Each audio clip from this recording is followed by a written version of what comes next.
Hi guys, welcome to another episode on Career Talk, where we talk about the highs and lows in your career journey. And joining me today is Zaza Thomas.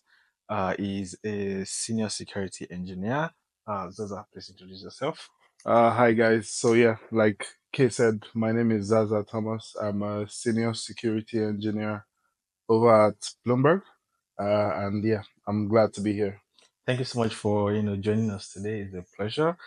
And before we dive into the questions, yeah, Zaza, Yeah, uh, would I would like us to do some icebreakers. sure. So the first one is adventure or relaxation. Uh, it depends, but I'd say relaxation most of the time. There's times when I want to be adventurous. There's Mm. other times when I just want to relax. But more often than not, I'd rather just relax. Okay, thank you. Then the next one is if you could have an unlimited supply of one thing, what would it be? Unlimited Food, supply. food. Yeah, unlimited supply of food. What kind of food? Like any kind of All food? kinds of All kind food. of food. Food is food. I Uh, love food. I'm a foodie. What can I say? okay, that's good. Thank you so much. All right, the next one is what's your go-to karaoke song? Ooh. I Need $1 by Aloe Black. Okay. Yeah. All right, this one is very good because like this is going back to food. Okay. Restaurant or homemade meal? Then it You like depends to on the cook? restaurant though. Okay. Is it just in general In or general, restaurant or homemade? I'd probably go with restaurants because there's some really nice ones that I'd enjoy the food and then I don't know how to cook that much. So Oh, okay. yeah. All right, that's good. So, if your job hmm was an Olympic sport, what would it be? My job was an Olympic sport. Huh, that's a tough one. Maybe taekwondo Why taekwondo? because you get to fight the bad guys. Security engineering, you build up controls to fend off the bad guys. So in a sense, you're sparring with them. They come up with new ways to bypass your security. You have to come up with ways to do the same thing. So it's a back and forth match. Oh, okay, that's good. That's I never thought about it that way, anyways, but that's fine. Then, if you could get paid for your hobby, what would it be? Uh the funny thing is, thankfully, I already get paid for my hobby. So I actually do like tech, just fixing and breaking things. Things, yeah. So getting paid for it is that's nice to have. But aside that, I'm also big on playing games. So if I could get paid to play games, I'd definitely be Interested in interested that. in that as well. I wouldn't say no. Let's just put it that way. All right, that's good. All right, thank you so much for that. So let's dive into the question proper. hmm What was the most unexpected lesson your career has taught you? Uh, the most unexpected lesson, I'd say it's the fact that your communication slash interpersonal skills are just as important as your technical skills. Hmm, true. Yeah, And that's because there's times when you know exactly what it is that you need to do, but if you don't know how how to to convey communicate. that information to the right people, then it's as good as not knowing what you're doing. Hmm, So you have to find that balance between knowing exactly what you're doing from a technical standpoint and also and being also, able to articulate that to say C-level executives. oh, that's good. That's nice. Thank you so much. And what was your first job, and how did it shape your outlook on work? Uh, I'd used my first job in Ireland here, and that was a security compliance engineer over at IBM. And he gave me a unique and interesting look on security as a whole. Hmm. And that's because it was more focused on the compliance side of security, thinking SOC 2, PCI, and the likes. And it's more, think of us as the guys that come around with the big stick to force people to do the right thing in different aspects of security. So it definitely shaped me to look at security more as a collective unit as opposed to you just doing your work in isolation. Because what you do there ties into how the business makes money. And then if what you do prevents the business from making money, then that's a problem. And that's where we come into the mix. So all in all, I'd say it gave me a very interesting look at security because I got to see it from an executive level position Hmm. because we mostly worked with execs as opposed to just say doing the grunt work of security. Okay, so what is the major difference between the security compliance and Mhm. security engineers? So security compliance, you're more looking at the security controls and then saying, going to some development teams to tell them, okay, you need to fix this. This is wrong. I know the remediation steps to this, and this is how you go about it. Okay, And then security engineering is strictly about building controls to okay, support your processes. So think of it this way, where your manager comes to you and they want you to build out controls to make sure whenever somebody does a bad action, hmm, you want to send out alerts to, let's say, some SOC analysts to investigate the issue. hmm, You could step in to build out those controls that accomplish that exact task. So security engineering is more hands-on compared to security compliance, compliance where you're just looking at the overarching frameworks and trying to give remediation steps and best practices practices. Yeah. advice on how to go about doing certain things. Okay. So now this question: how do you build confidence in your ability and advocate for yourself in salary negotiations? So this question has come because I see that you initially worked with IBM Yeah, and now you're in Bloomberg. yeah. So how did you, advocate for yourself? I think your biggest advocate Hmm. is your skills Okay. because you could be, what's the word? You could be underappreciated in a particular organization, but if you have the right skills, it's easy to bring it to the forefront and show what value you bring to your team or your org as a whole. Okay. So think of it like you mentioned, I was in one place, IBM, and then I moved on to a different place. Me moving from one place to the other majorly had to do with the skills I had built over the years and being able to articulate those skills. That's where the communication bit comes into the mix as well. You have to be able to show what you can do. And it's also important to build in public. So write blogs, post on LinkedIn, just be out there because it's one thing to know what you're doing, it's a different thing for other To people know that you to can do also this. know that you know what you're doing. Mm. So Okay. that's my advice there. Okay. So now about your move from security compliance Yeah, to security engineer. yeah. So I would say, what is the biggest misconception about your profession? I think the biggest misconception is the fact that it's difficult. Everybody I speak to, the minute I talk about engineering or security engineering and some of the things that it entails, Hmm. everybody wants to run away because like, oh, like you have to write some bit of code or you have to be really smart, you have to be a bunch of things, which is simply not true. Obviously, you need to put in the work. You need to Hmm. understand exactly what it is that you're doing. Yeah. You need to upskill, you need to learn new things, but it's fundamentally not difficult as long as you put in the work. Because it's the same thing as say being a SOC analyst. Hmm. It's not you can't just wake up and just go on your computer and start After to become a doing, SOC analyst. You have to put in the work. You need to yeah, understand the concept. the basic concepts Yeah. at the very least, and then upskill from there, and then you get to the point where you're comfortable in your role. So it's as good as any other profession in my own experience. Okay. So now, based on upskilling, Hmm. trying to learn things on your own, how do you now balance? Sorry, how do you define work-life balance? Okay, work-life balance. I think work-life balance for me is about your employer trusting you enough to deliver on your goals or on your tasks, Hmm. and you also having the flexibility to juxtapose your work life with your personal life.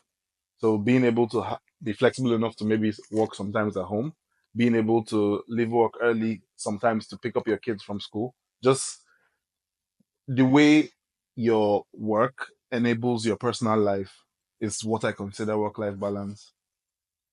Okay. So, do you have any kids? No, not yet.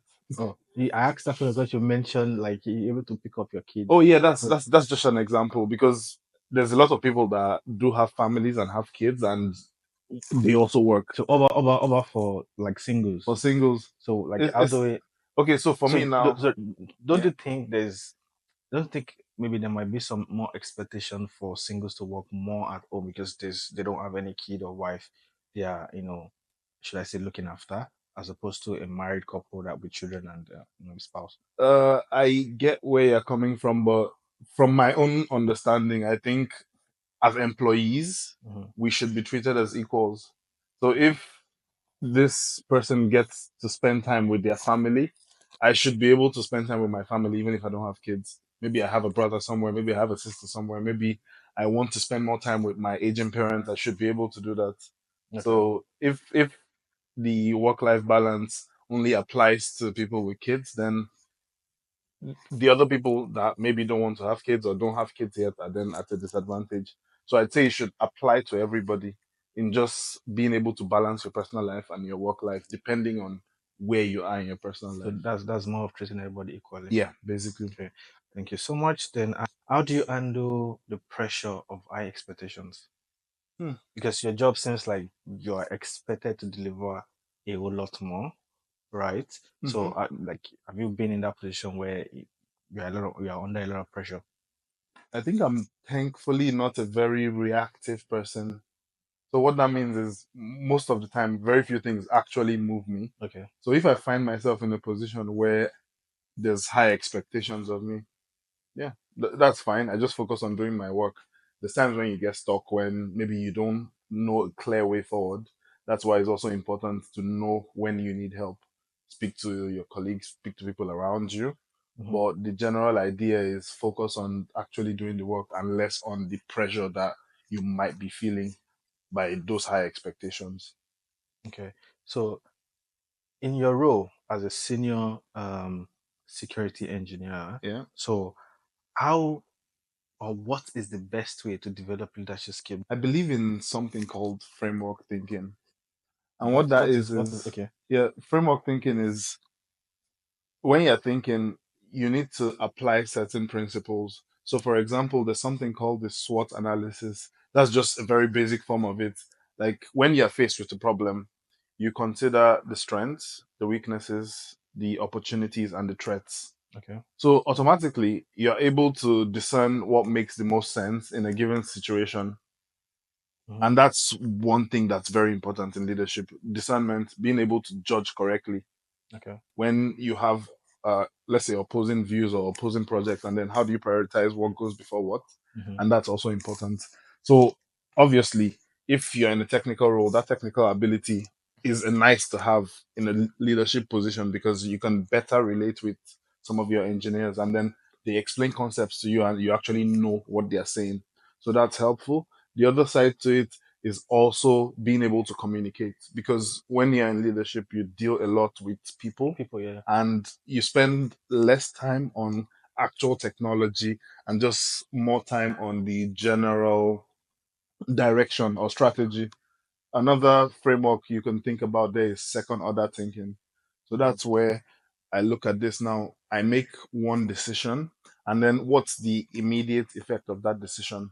That's one side of the coin. The other side is what are the secondary effects that What my initial happens? Yeah. decision makes. For example, now you started a podcast. Yeah. The initial, should I say, experience or the initial things that could come from your initial podcast is, say you have more exposure in the Hmm. industry, you get to meet very interesting people. Hmm. That's the first order thinking in place now. Then the second order is that could open up more job opportunities Opportunities. for you Yeah. just because your name is out there. Yeah. So that's one example. And people in leadership positions are always faced in those kind of scenarios where you have to solve a problem one way or the other. And then you think about the immediate effects and also the long term effects of that action that you're taking right now. Okay. So earlier you mentioned about prioritizing, things. So Yeah, in a situation where you have conflicting deadlines, yeah, maybe you have two projects due on the same date. yeah. So how do you prioritize that kind of, those kind of projects? First off, if you have two projects that are very important due on the same day, Hmm. then I think you've already failed in the planning phase of it. But there's times when things just No, so happen, you have sometimes no control it might over it. exactly okay, yeah. So I understand when you're faced with scenarios like that. And that's also why, if you're thinking of it from a leadership point of view, you also need to delegate. Hmm. Yeah. So there's things that are too important. There's two competing projects that are equally as important. Which of these projects do you directly need to be involved in? Hmm. And which of these projects can you pawn off to or delegate to, say, your colleagues or Someone. somebody else Hmm. that is just as capable to still meet those As demands? yourself. So I'd say delegation is also important when you're trying to prioritize projects because there's things that only you can do it and there's no way around it. Yeah. So you do that. And then if there's leeway for somebody else to take To do over it. some of that, then you pass it on to somebody else. But if it's a situation where you both have, there are two projects that only you can do, you can't put yourself in two positions at the same time. So you just have to pick the one that gives the best benefits with the least amount of risk. Mm. So the lesser of two evils, more or less. So from everything you're saying now, what I can gather is you have to really consider the risk in your decisions. That's So very that is very important. important. Yeah. Yeah. Okay, thank you so much. So what is the best way to recover from career setbacks? Hmm. Career setbacks. I think we've all been there. Yeah. Uh, the best way to recover, in my opinion, is to focus on the things that you do control. Mm. So life is unfair. Things happen.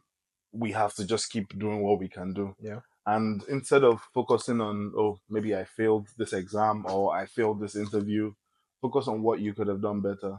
Focus on the parts of that process or that experience that are within your control. Could you have prepared better? Could you have been more articulate in your answers if it was an interview? Could you have prepared for the exam better? Could you have asked clarifying questions? Hmm. And just introspectively look at what you could have done better Okay. overall. So in situations where you have done all of those, Hmm. you know you prepared well, you spent like you did everything you know you should do, or Yeah. you at the point, Hmm. and you still are not getting what you desire. So how do you work around that? You keep trying. Because I think that's why I started by saying life is unfair Hmm. and we don't always get what we deserve. Yeah. But there's also this popular saying that now who fuck up, I mean now who I give won't give up, up, not fuck up. fuck up. Yeah. So it's like, yeah, shit happens, but I have to get over it and I have to move on to the next phase Hmm. and still keep trying. So there's times when you do everything right, you tick all the boxes, Yeah. but it just doesn't happen. Mm. And you just have to understand that on your own part, you've done right by yourself. Yeah. And there's nothing more you could have done. So you move So at on. that point, it's just more of be consistent. Yeah, Just keep yeah, doing it. yeah, I'd say so. Okay, fair enough. Thank you so much.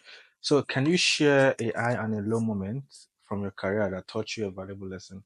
Yeah, let's start with the low. Everybody, So everybody, everybody starts with low. Huh? yeah, I think it's more you start with the low and then Then go go to to the the high high. so Okay, you fair feel good enough. afterwards, maybe. So I think for me, I'd say an interview I had almost 2 years ago now. It was for I'm not going to name the company, but Hmm. it was a company just below the FANG level. Okay. And it was for a quite senior role. And at the time, I saw the job description. I looked at it. I said, "Yeah, yeah, yeah. Like I do some of this. This makes sense. I should be able to fit into this role perfectly." And then, funny story, I got to speak with the person who was leaving the role, and Okay. then he also gave me some tips. Oh, do this, do that, do that, and I felt good about it. And I went into the interview, and I wouldn't say it was a bad experience, but it opened my eyes to the fact that while you think you know a lot, there's still a A lot lot. of things Yeah, you you don't don't know. know exactly. And that's exactly what that interview was for me. It was like a wake up call. So I studied, I prepared, I did all I could. And then it wasn't like a terrible interview, but I could tell that I could have done a lot better. Mm. And that wasn't because I wasn't articulate or anything like that. It was just because I didn't know. Genuinely, it was just lack of knowledge. So I knew up to a point, but for that role, they wanted Something more. something more. Mm. And that's when I got to that point where I'm like, okay, fine, I have to sit up and do better Study to more, get and to that point where if I come across a role like that, you I'd be can more than easily. Yeah. capable to fill it. So Okay. yeah. And then going to the high, that was last year. I was nominated to represent my team in Dubai for It's called the IBM Tech Conference. It happens every year. So they just select a handful of people across all business units, and for my team, I was picked to That's good. represent. So that was a proud moment for me, I'd say. And I was Dubai. Uh, Nigeria struck there. So at that time, yeah, Ah, we had this ban restrictions. Yeah. of going to Dubai. So the immigration people did all the processing, and then it was time to go, and then like, oh yeah, you can't Mm. go. And they had bought the Mm. tickets, Emirates, everything. Oh It was my, wonderful, that's but we moved. well, at least there's a element of you being Yeah, yeah, yeah. Just invited. And, just being considered for yeah, that so opportunity in a team of probably more than 25 people that's a lot. was very, very, very.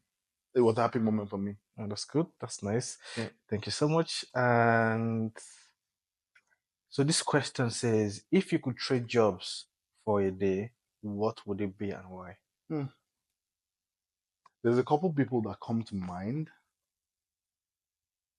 but I'd probably say Mike Bloomberg. Why? Yeah, because I'd like to know what it feels like to be him.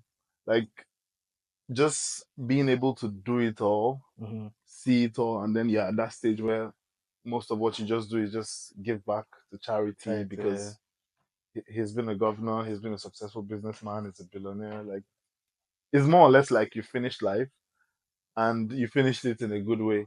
Because fun fact, uh, my company gives about 80% of their profits away to charity Really? every year. So 80%. yeah, That's a lot. they just keep what they can just to maintain expenses and stuff. Good. Everything else goes to charity. Good. That's So good. it'll be interesting to have that kind of power and just see what I do. Because some people say this thing where, oh, you don't really know who you are until Until you you have have money, money and yeah, power. true. So I'd like to see who I am. Okay, fair enough. I hope it's gonna be very good. Yeah. All right, so this one says, imagine money wasn't an issue. Hmm. What passion project or dream career would you pursue?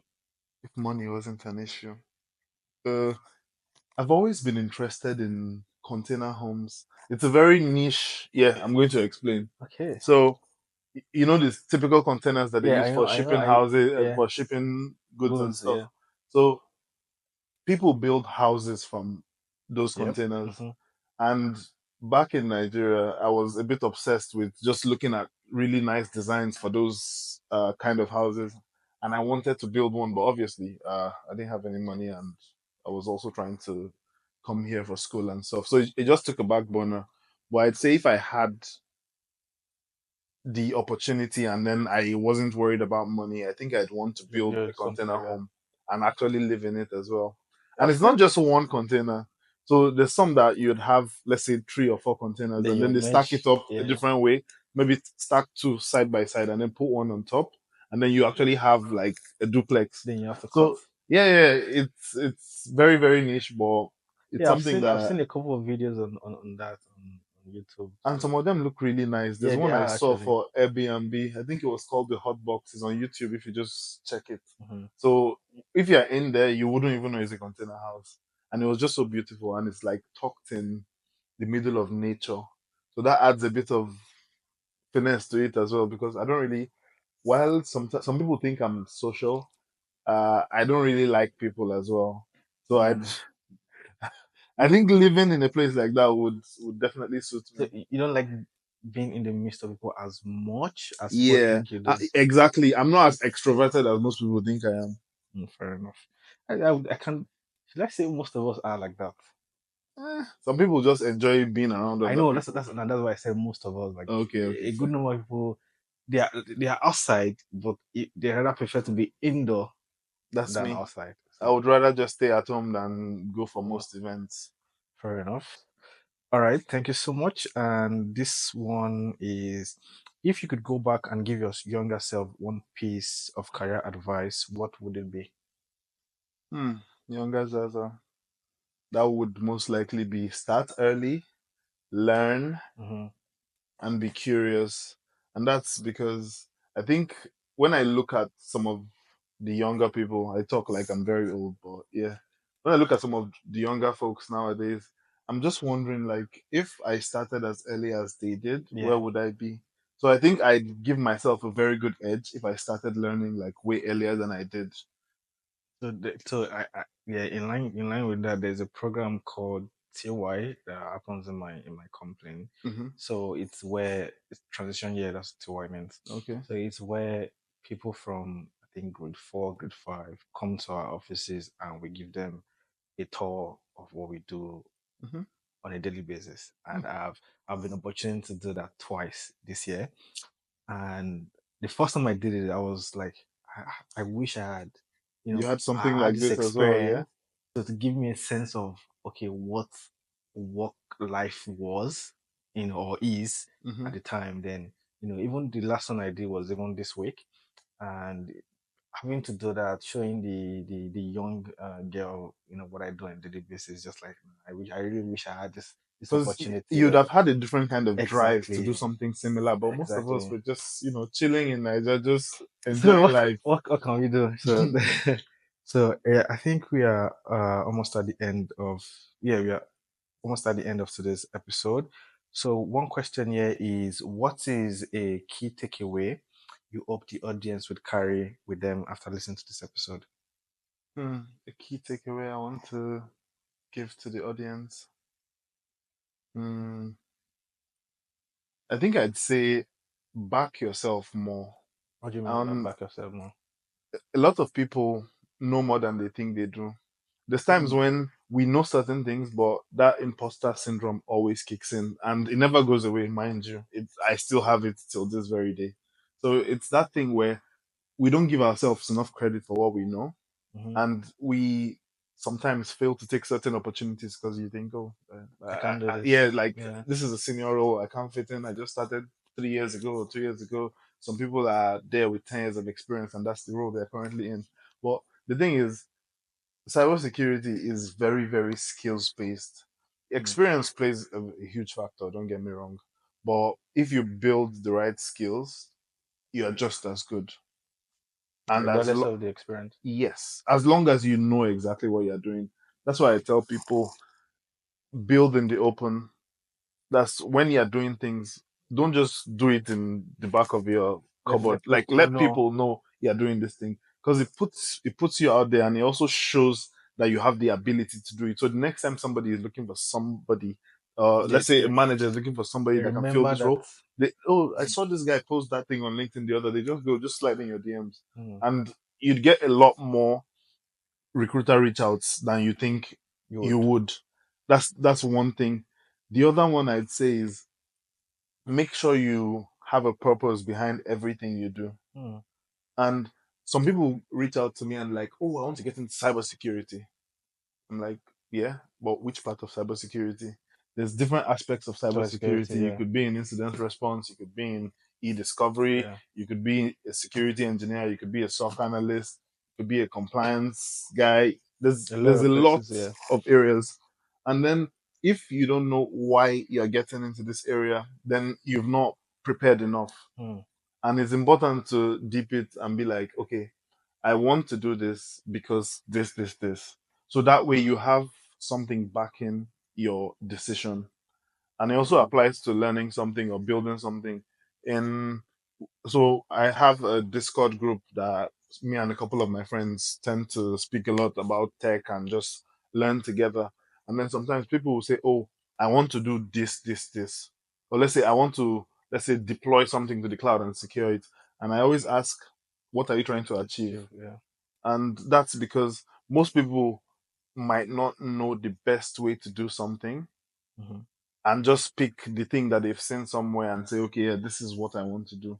But they don't know why they want to To do do it it. that way. So we always start off with that, like, what are you trying to achieve?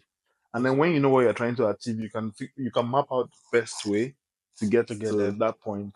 So those are my two key takeaways, I'd say. All right. Thank you so much. And you've gotten to the end of today's episode. So the last question before you go is, what is next for you, and where can people follow your journey or connect with you?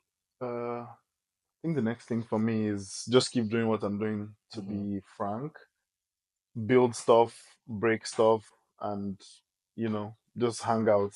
Uh, I'd like to just keep learning, keep improving myself, and help people along the way. And for where people can find me, I have a blog. I think I can give you the link so you just add it in the description. All right, thank you. And then you can also find me on LinkedIn. I'm also quite active.